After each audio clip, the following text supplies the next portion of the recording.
Hey everyone, this is Tim from YourSixTech. Today in this video, I'm going to show you how to place in a YouTube stream key in OBS. So if we go to File and then go to Settings, open this up and go down to Stream, we have the option to select YouTube as a streaming option.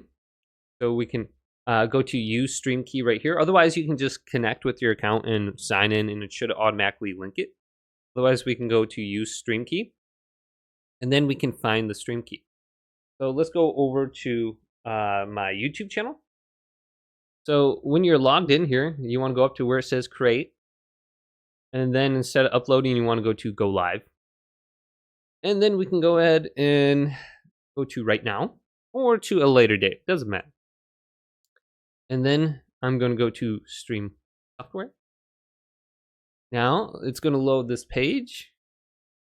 And right here, we're going to find the stream key. So I'm just going to copy it. Select copy. And go back over to Streamlabs.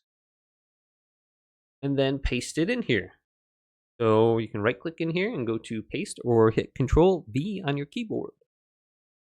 Then go to apply. It looks like I have to sign in right here again. So I can link my chat when I'm streaming. I was signed in before, it signed me out once I add the stream key. And then we can go to start streaming right here. And we should start streaming immediately. There might be like a checkbox that pops up where you have to press OK to start streaming, but that is how you get the stream key in OBS. Hopefully this video did indeed help you out. If it did, leave it a big thumbs up and subscribe to my channel down below for more technical videos coming up next on YourSixTech.